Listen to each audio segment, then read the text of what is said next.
I get it. You guys can think in black and white, but that's not how it works over here. I will happily send them a cease and desist. I do think your tone doesn't help. I was uncomfortable. I'm really sorry. She has gay friends. Now, you may have noticed over the past couple of weeks, Twitch has been absolutely imploding. There has been war and drama on all sides. And funnily enough, this all seemed to stem from the Hassan Collegate situation. Don't worry, I'm not talking about that again. I know I did a video about it a couple of days ago. That was very well received. All of you loved it. I especially like the picture of me in the shock collar.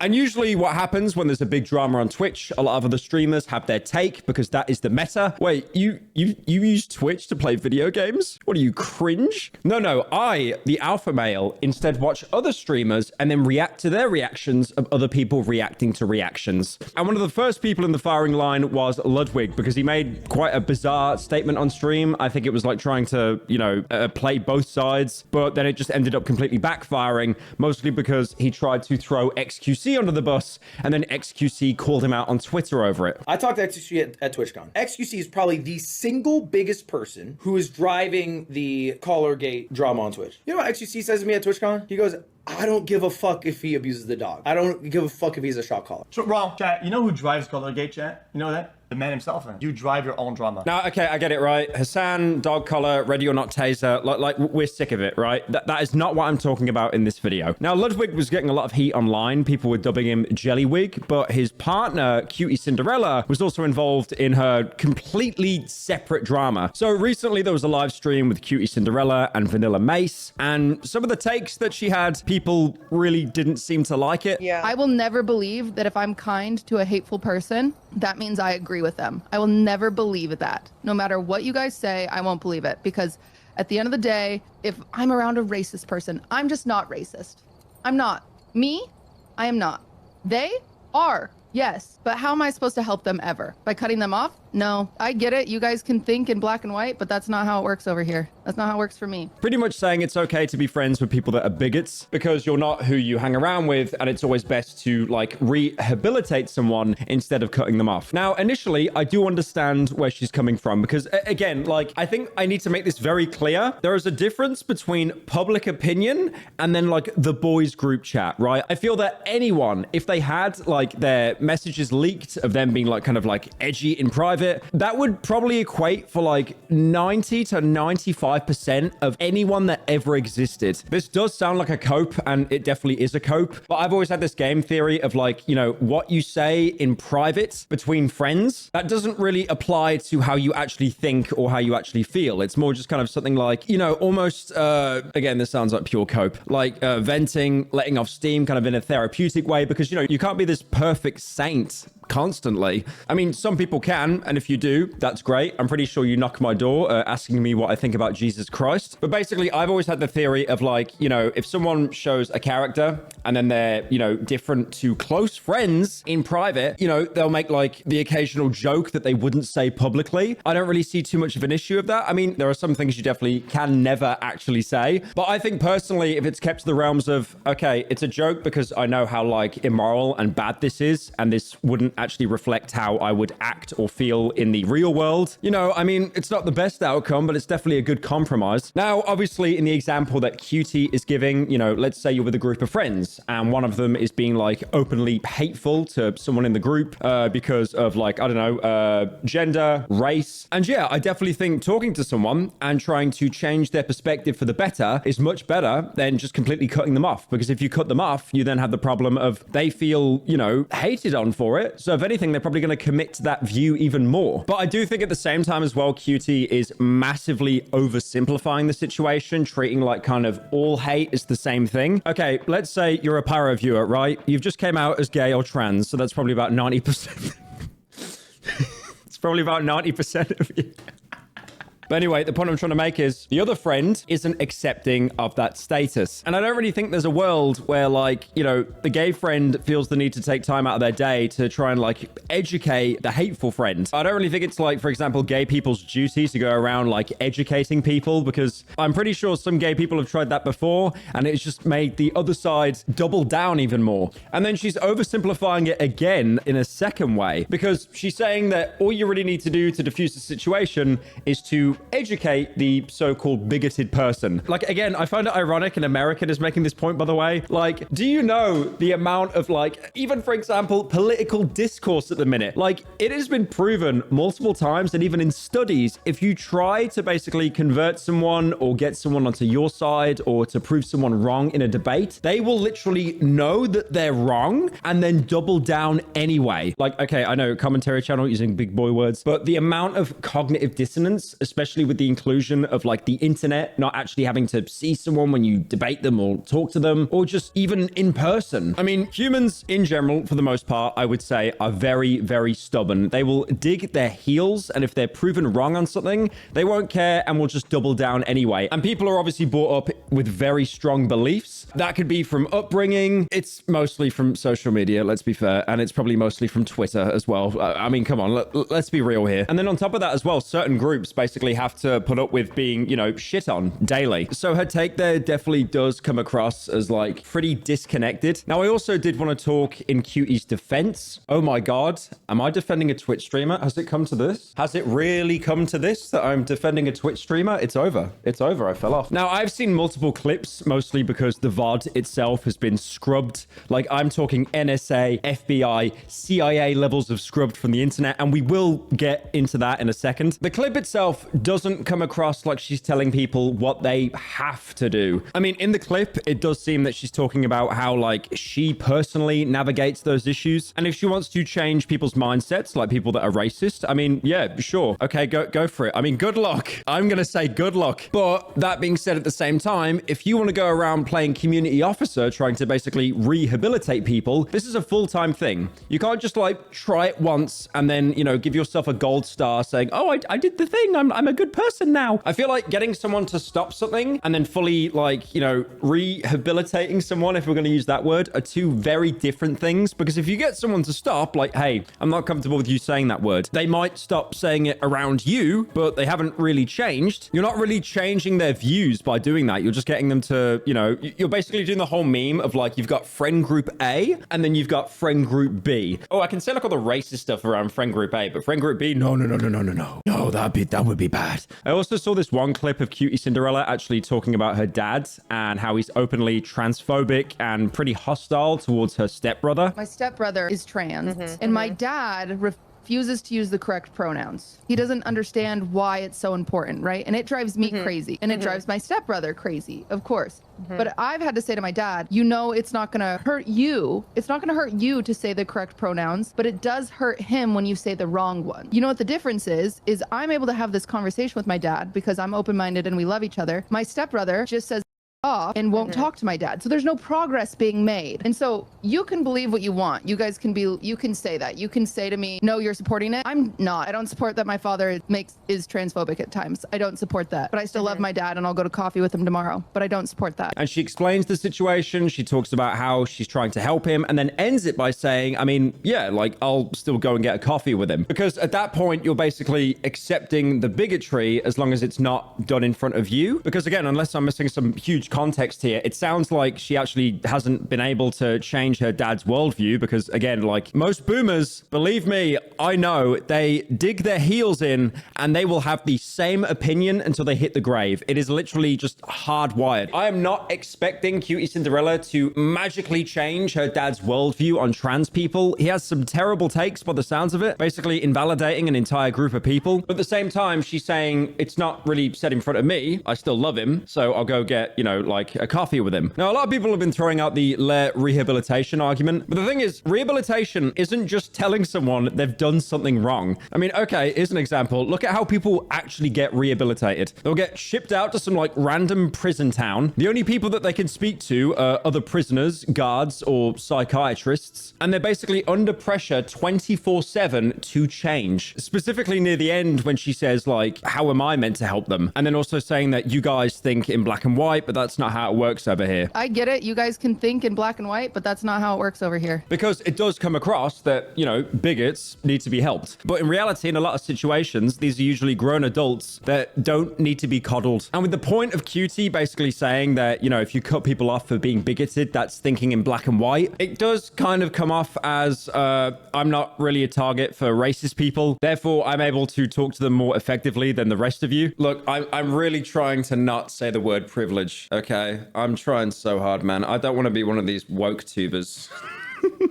Now, what did Twitter think of this? Well, Twitter does the thing that it always does, where it tries to bring up a completely different argument, trying to debase the main argument, even if there's a very weak link. Like, for example, people saying that Cutie had all this time to educate, you know, these racist, homophobic, transphobic people, but then at the same time, will cut people off that had, like, substance abuse issues. Now, that tweet is very obviously referencing Just a Minx, who's a streamer that lived in LA, was friends with Cutie, I assume, and had a drinking problem, which led to the point of Cutie cutting her off. I mean, I do even remember a couple years ago a specific example of Cutie allowing Minx to come to an event. I'm not sure whether it was like the Streamer Awards or something. It was some kind of awards ceremony, but basically said to Minx, you cannot drink, despite the fact that the event basically had alcohol everywhere. And I can definitely see why people would take issue with that. Obviously, you have a known alcoholic being invited to an event around alcohol. She might have just been banned in the first place anyway and then not invited, because from what I believe, she did end up drinking anyway. But then other people also made the argument, well, you knew this person had like a problem, and then you surround them with their addiction constantly, and then you tell them to, you know, don't touch the addiction. It's definitely going to be one of those arguments where it's like, did Cutie like unintentionally enable it? Or is it more just, it should have really been on Minx, the adult, to have some self-control and not indulge in the addiction? But the biggest consensus at the time was, yes, she had a massive problem and she needed help. I don't like talking about Minx. That's been like a really sad situation. She's clearly someone that needs legitimate help. Now, you might remember when I mentioned earlier in the video that the VOD of Cutie Cinderella was actually entirely removed. It was scrubbed. She then got into more drama because she basically started to threaten people with cease and desists that were using the VOD. Someone said that there's someone uploading my VOD onto Twitter. Is that what you said? If you could send my mod the username, I will happily send them a cease and desist. Or you can give them a heads up for me. Or if they're watching this right now, I will sue you. Quite literally. I'm not afraid of doing that. That's a money waste. It's not, actually. It's like relatively cheap for me. I'm happy to spend $500 to prove a point. When I have a VOD unlisted and I choose not to upload it to make money for myself, you're not allowed to take advantage of the content that I am creating that you are doing nothing for without my permission. Now, the only out I can give her here is that she's stressed about all the drama. But again, like, it's an awful look. It's, you know, the smug little grin, her saying that she'll sue, the little sip of the tea afterwards. Ooh, drama. And then also bragging about $500 is basically nothing to prove a point. It just screams unrelatable. Now, in her apology stream, she did actually clarify on this point, though. She did say that the clip was taken out of context, and she was actually talking about a taken down singing stream she did right after she played unreleased music, not the stream where she was talking about, you know, bigoted people. Since the VOD was deleted, I did a singing stream after. I've been wanting to do a singing stream. If you watch me, you know that. And whenever I do singing streams, I delete the VOD because I'm embarrassed of my singing. And I started the singing stream and I played I sang some of my unreleased music. I sang 3 of my unreleased songs, and then people were threatening to upload that. And so, yes, admittedly, I was on edge and I was being a bitch about that. I recognize that even saying this now, that might happen, that people might upload my unreleased songs. I wanted to clear the record, and I was only thinking of my music being released. But I understand how that's being perceived now as Cutie is copy striking anyone that posted the convo. I'm not. I've not sent out one coffee strike. Now, with the drama finally boiling over, stage 2 commences. Streamers reacting to the drama on their own stream. Look, man, rent is high, okay? Like, I want to buy another Lamborghini, Porsche. What was that bike called in GTA 4? The Faggio? I want to buy another one of those, okay? But in real life. So I have to do this reaction stream. Now, one of the first people to involve themselves was Valkyrie, and she definitely had one of the takes of all time. I did tell her, I was like, Cutie, I do think your tone doesn't help because you inherently sound really angry all the time. And she knows. I was like, you're very blunt. I think it's your tone, you're blunt, and it just comes off poorly, especially, and I was like, you're also the whitest woman I know. And it also is just, you being so white, it doesn't help. It doesn't help. But I know her. I know her heart. It's just because she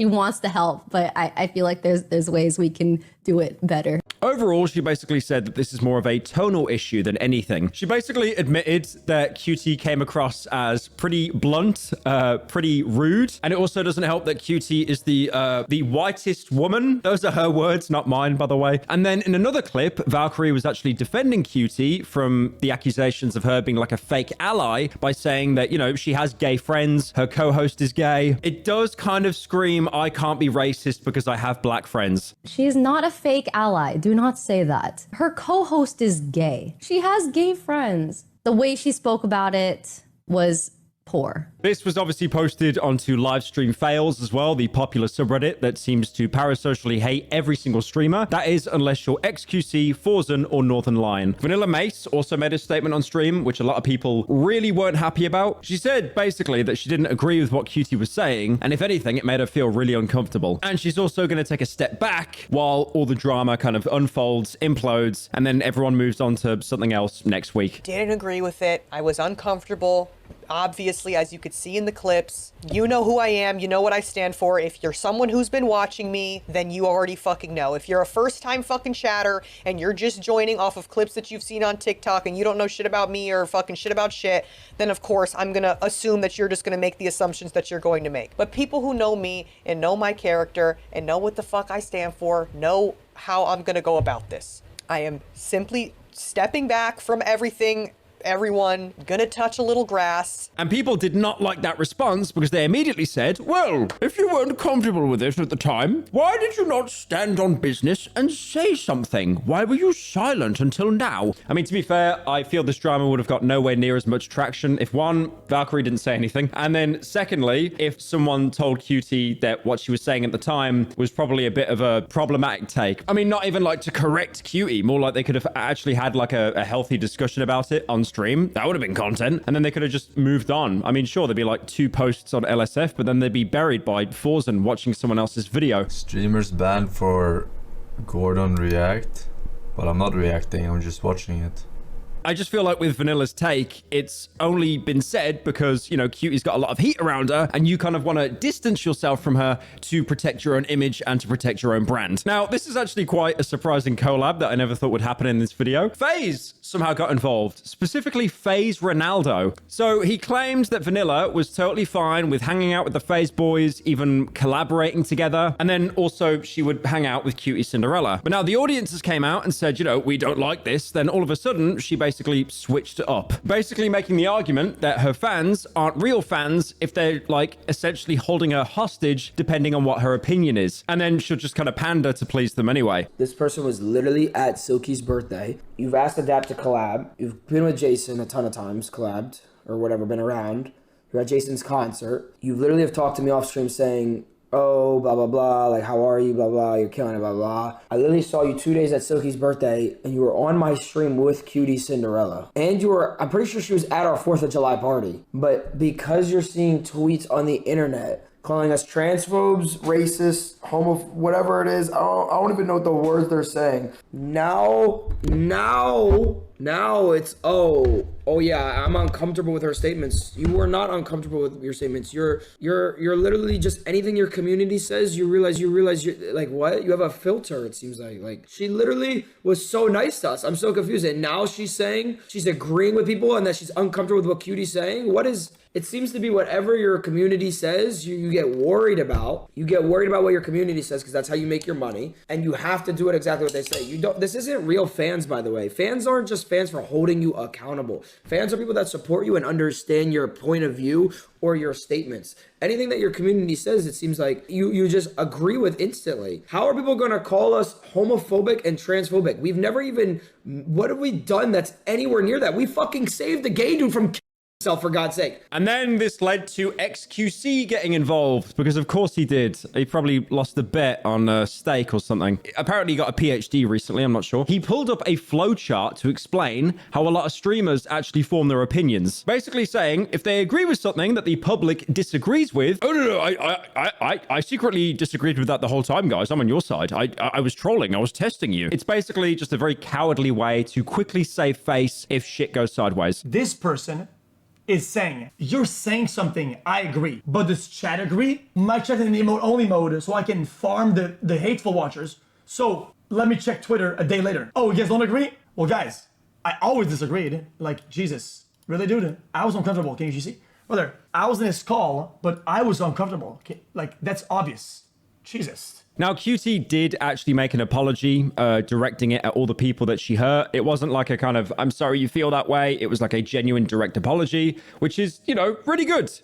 Great job. I've heard what a lot of people are saying, and I am sorry for the hurt that I've caused people. I'm really sorry. If you don't want this apology, then it's not for you.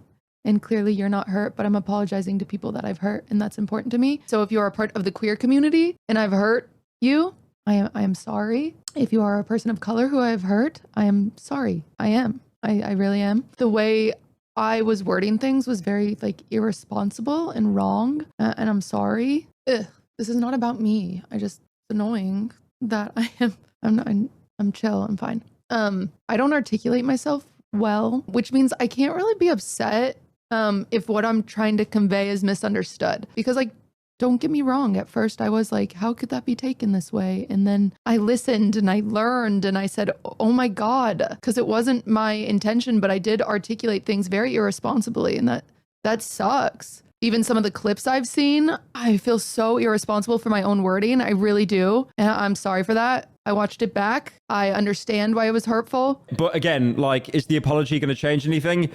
Probably not. At the time, it seemed that Cutie was very clear on her stance. I mean, a great example is a bunch of like haters or like internet comments or like genuine fans with good criticisms. They're not going to immediately make her stop talking to her dad because of her dad's opinions. And it also ties back into what FaZe Ronaldo and XQC were saying. You will hold an opinion until the court of Twitter decides the opinion is wrong, and then you will go back on the opinion.